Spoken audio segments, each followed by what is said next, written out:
Hi நண்பர்களே, நலம் 360 சேனலுக்கு உங்களை அன்போடு வரவேற்கிறேன். இன்றைக்கி நம்ம வீடியோவில் எதை பற்றி பேச போகிறோன்னா, ஒரு அருமையான காயை பற்றி தான். அதுதாங்க நெல்லிக்காய்.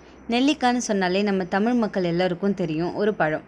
பச்சையாக கடித்தாலும், ஊறுகாய் போட்டாலும், ஜூஸ் பண்ணி குடித்தாலும் நிறைய ஆரோக்கியம் தரும். நெல்லிக்காய் ஜூஸ் அப்படின்னாலே இயற்கையின் வைட்டமின் சி பவர் ஹவுஸ்னு சொல்லலாம். இது பழம்தான், ஆனாலும் நம்ம அன்றாட வாழ்வில் ஒரு மருந்து மாதிரி வேலை செய்யும். நெல்லிக்காவை நம்ம பலவிதமாக பயன்படுத்திகிட்ருக்கோம். நெல்லிக்காய் சட்னி, நெல்லிக்காய் துவையல், நெல்லிக்காய் பொடி, நெல்லி தொக்கு, தேன் நெல்லி, நெல்லிக்காய் ஊறுகாய் அப்படின்னு பலவிதமாக யூஸ் பண்ணுறோம். அப்படிப்பட்ட இந்த நெல்லிக்காய் கூந்தல் முதல் பாதம் வர உடலில் ஒவ்வொரு உறுப்புகளுக்கும் அற்புதமான மருத்துவ குணங்களை கொண்டுள்ளது. வைட்டமின் சி நிறைந்த நெல்லிக்காய் உடலில் நோய் எதிர்ப்பு சக்தியை அதிகரிக்க செய்யும். இந்த நெல்லிக்காவை சாராக்கி குடிக்கிறதால நமக்கு என்னெல்லாம் நன்மை கிடைக்குன்னு இந்த வீடியோவில் தெரிஞ்சுக்க போகிறோம். அதுக்கு முன்னாடி நலம் 360 சேனலை சப்ஸ்கிரைப் பண்ணாதவங்க சப்ஸ்கிரைப் பண்ணிக்கோங்க. மறக்காமல் பெல் ஐக்கானை ப்ரெஸ் பண்ணிக்கோங்க. வாங்க வீடியோக்குள்ளே போகலாம். கொஞ்சம் அதிகமான புளிப்பு, கொஞ்சமான இனிப்பு, எஞ்சிய துவர்ப்பு, சற்றே கசப்பு அப்படின்னு இருக்கிறது தான் இந்த நெல்லிக்காய். இன்றைக்கி பரவலாக எல்லோரும் வீட்லேயும் பழங்கள் காய்களுடன் இந்த நெல்லிக்காயும் நிறைஞ்சிருக்கும். எலுமிச்சை பழத்தை தொடர்ந்து ராஜகனி அப்படின்னு அழைக்கப்படுறது தான் இந்த நெல்லிக்காய். ஆயுள வளர்க்கும் கனி அப்படின்னு அழைக்கப்படும் சிறப்பு கூட இந்த நெல்லிக்கனிக்கு மட்டும்தான் இருக்குது. சமைத்தாலும், வேக வச்சாலும், காய வச்சாலும், வெட்டி நறுக்கினாலும் மொத்த பயனையும் வீணாக்கம் தரும் ஒரு சத்து மிகுந்த கனி தான் இந்த நெல்லிக்கனி. என்றும் 16ஆக இருக்க வேண்டும் அப்படின்னு விரும்புகிறவங்க அவ்வாறே இருக்க உதவுவது இந்த நெல்லிக்கனி தான். இது ஆயுர்வேதத்திலும் சித்தர்களும் குறிப்பிட்டிருக்காங்க. ஆயுர்வேதம் மற்றும் யுனானி மருத்துவங்களில் பெருமளவு நெல்லிக்காயை பயன்படுத்தியிருக்காங்க. முதுமையை தள்ளி போடும் அற்புதமான குணநலன்களை கொண்டிருக்கிறது தான் இந்த நெல்லிக்காய். நெல்லிக்கனியில் பல்வேறு சத்துக்கள் இருக்குது. நெல்லிக்காயை அப்படியே அல்லது சாராக்கி தினமும் காலையில் வெறும் வயிற்றில் நெல்லிக்காய் ஜூஸ் குடிப்பதால் என்னென்ன பலன் இருக்குன்னு இப்போ நம்ம தெரிஞ்சுக்க போகிறோம். நெல்லிக்காய் மரம் முழுவதுமே மருத்துவ குணங்களை கொண்டிருக்கு. சிறு சிறு இலைகள் கொண்டு கொத்து கொத்தாக காய்க்கும் சிறு நெல்லியும் பெரிய நெல்லியும் இப்படி எது எடுத்துக்கிட்டாலும் நற்குணங்களை அதிகமாகவே வச்சிட்ருக்கு. இந்த நெல்லிக்காய் மரத்தோட பட்டை, வேர், இலை, பூ அப்படின்னு எல்லாமே மருந்து பொருட்களாக பயன்படுத்தப்பட்டு வருது.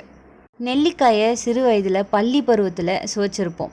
நெல்லிக்காயில் 80% நீர்ச்சத்து நிறைந்திருக்கு.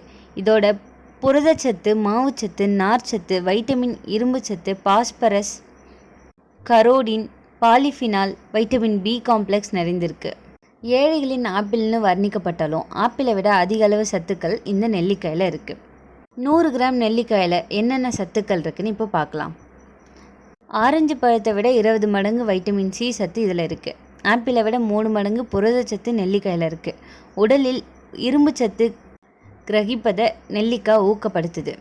நெல்லிக்காயில் நீர்ச்சத்து 82%, புரதச்சத்து 0.5%, கொழுப்பு சத்து 0.1%, மாவு பொருள் 14%, நார்ச்சத்து 3.5%, கால்சியம் 50 யூனிட், பாஸ்பரஸ் 20 யூனிட், இரும்பு 1.2 யூனிட், வைட்டமின் சி 600 யூனிட் போன்றவை 10 கிராம் நெல்லி சாற்றில் இருக்கும் சத்துக்கள்னு சொல்கிறாங்க.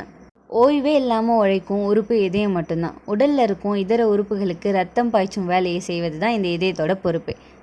அதனால தான் மற்ற உறுப்புகளை விட இதயத்துக்கு நம்ம அதிக முக்கியத்துவம் கொடுக்கணும்.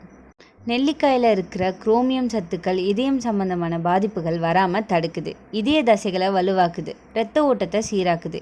இதய வாழ்வுகளில் இரத்த குழாய் போன்றவற்றில் ஏற்படும் அடைப்புகளை சீராக வைக்குது. மாரடைப்பு வருவதை தடுக்க உதவுது. இதயத்துக்கு வலு கொடுக்குது. நெல்லிக்காயில் இருக்கும் வைட்டமின் சி உடலில் தேங்கியிருக்கும் அதிகப்படியான கெட்ட கொழுப்பை கரைச்சி வெளியேற்றுது.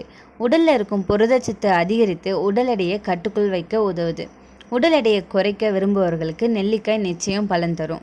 இரத்தத்தில் இருக்கும் நச்சுத்தன்மையை நீக்கி இரத்த சிவப்பு அணுக்களை அதிகரிக்கும். சிறுநீரகங்கள் இரத்தத்தில் இருக்கும் கழிவுகளை வடிகட்டி வெளியேற்றும் வேலையை செய்யுது. சிறுநீரகம் வெளியேறுவதில் பிரச்சனை இருப்பவர்களுக்கு சிறந்த சிறுநீர் பெருக்கியாக நெல்லிக்காய் சாறு செயல்படுது. அதிகப்படியான நீர் சத்துக்களை கொண்டிருக்கும் நெல்லிக்கனி சிறுநீரகத்தில் படியும் சிட்ரேட் மற்றும் கால்சிய படிமங்களை கற்களாக மாறுவதை தடுத்து அவற்றை கரைத்து சிறுநீர் வழியாக வெளியேற்றுது. தினமும் நெல்லிக்காய் சாப்பிட்டு வந்தால் சிறுநீரக கோளாறு தடுக்கப்படுவதோடு சிறுநீர் பிரிவதிலும் பிரச்சனை இருக்காது. இப்போ இருக்க ஜென்ரேஷனில் கால்சியம் பற்றாக்குறையால் தான் குறைந்த வயதிலேயே மூட்டு வலி உண்டாகுது. இந்த கால்சியத்தை நிறைவு செய்ய நெல்லிக்காய் ஜூஸ் ரொம்பவே உதவியாக இருக்குது. வளரும் குழந்தைகளுக்கு காலையில் வெறும் வயிற்றில் நெல்லிச்சாறுடன் தேன் கலந்து கொடுத்து வந்தால் உறுதியான எலும்பு பெறலாம். குழந்தைகளும் ஆரோக்கியமாக வளருவாங்க. உணவு செரிமானமாகவும் அதிலிருந்து பெறப்படும் ஊட்டச்சத்தை உடலுக்கு எடுத்து செல்வதிலும் பித்தநீர் செயல்பாடுகள்லையும் இது ரொம்பவே உதவிகரமாக இருக்குது. இந்த பித்தப்பை ஆரோக்கியமாக இருந்தால் பித்தப்பை கற்களை கரைக்கலாம். பித்தப்பையில் கற்கள் உருவாகாமல் இந்த நெல்லிக்காய் ஜூஸ் தடுக்குது. அது மட்டும் இல்லாமல் நெல்லி சாறு கல்லீரலில் உண்டாகும் நோய் தொற்றையும் கிருமிகளையும் அழிக்குது. இதனால் மஞ்சள் காமாலை வராமல் தடுக்கப்படுது.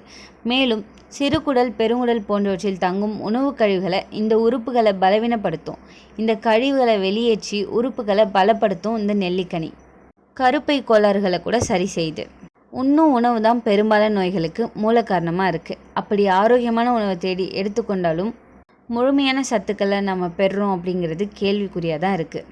அதே நேரம் தினமும் துரித உணவுகளை, அரை வேக்காட்டு உணவுகளை, ரசாயனம் கலந்த குளிர்பானங்கள் போன்றவை வயிற்றில் அலர்ஜியை உண்டாக்கி புண்களை உண்டாக்கும். இந்த வயிற்று புண்ணின் வெளிப்பாடு தான் வாய்களில் புண்ணு ஏற்படும். வாய் புண்ணால் அவதிப்படும் போது நெல்லி இலையை நீரில் போட்டு கொதிக்க வச்சு வாய் கொப்பளித்து வந்தால் வாய்ப்பகுதியில் இருக்கும் கண்ணுக்கு தெரியாத கிருமிகள் வெளியேறும். நெல்லிச்சாறை வாய்ப்புண்ணில் படும்படியாக நன்றாக கொப்பளித்த பிறகு குடித்து வந்தால் வாய்ப்புண் மட்டுமல்லாமல் வயிற்றுப்புண்ணும் குறையும். பல் ஈறுகளும் வலுப்பெறும். இன்று பெரும்பாலானோருக்கு ஹீமோகுளோபின் அளவு மிக குறைவாக இருக்குது. இதனால் உடல் சோர்வு, மனசோர்வு என்று பாதிக்கப்படுறாங்க. நெல்லி சாறுடன் தேன் கலந்து அல்லது தேன் கலந்த நெல்லிக்காயை தினமும் சாப்பிட்டு வந்தால் குறிப்பிட்ட மாதத்தில் ஹீமோகுளோபின் அளவு அதிகரிக்கும்னு பரிசோதனையின் மூலம் சொல்கிறாங்க. இளம் வயதிலேயே கண்ணாடி அப்படிங்கிறது சகஜமாகி வந்துட்டுருக்கு. கிட்ட பார்வை, தூர பார்வை, கண் புரை வளர்த்தல், கண் கோளாறு இருப்பவர்களுக்கு நெல்லிக்காய் உண்டு வந்தால் அதன் தீவிரம் குறைய ஆரம்பிக்கும். வயதான பிறகும் கூர்மையான கண் பார்வை பெற விரும்பினால் நெல்லி சாறு நிச்சயம் கை கொடுக்கும். நெல்லிக்காயோட பக்க விளைவுகள் என்னென்னு இப்போ தெரிஞ்சுக்க போகிறோம். நெல்லிக்காய் ஜூஸில் உள்ள அதிக நார்ச்சத்து வயிற்றை சுருங்க வைக்கும். அதிகமாக குடித்தா வயிற்றுப்போக்கு ஏற்படும் வாய்ப்பு இருக்குது. இது இரத்த அழுத்தத்தை குறைக்கும். அப்போது பிபி குறைவாக உள்ளவர்கள் தலை சுற்றல் ஏற்படலாம். இரத்த சர்க்கரை திடீரென குறையும் வாய்ப்பு இருக்குது. சிலருக்கு தொண்டை அரிப்பு, தோல் சுளுக்கு ஏற்படலாம். அலர்ஜி வாய்ப்பும் இதில் இருக்குது. நெல்லிக்காய் ஜூஸில் ஆக்சலேட் அதிகம் இருப்பதால் சிறுநீரக கற்கள் வரக்கூடியவர்களுக்கு லிமிட்டடாக சாப்பிட்றது ரொம்பவே அவசியமாக இருக்கும். நெல்லிக்காய் ஜூஸ் ஒரு இயற்கையான மருத்துவ குணம். அதனால் இது அளவோடு குடித்தா உடலுக்கு நிறைய நன்மை. ஆனால் மிகை என்றால் நன்மையும் தீமையாக மாறும். இந்த வீடியோ உங்களுக்கு பிடிச்சிருந்துச்சுன்னா லைக் பண்ணுங்கள், ஷேர் பண்ணுங்கள், மறக்காமல் நம்ம சேனலை சப்ஸ்கிரைப் பண்ணுங்கள். இன்னொரு அற்புதமான வீடியோவில் உங்களை சந்திக்கிறேன். பை.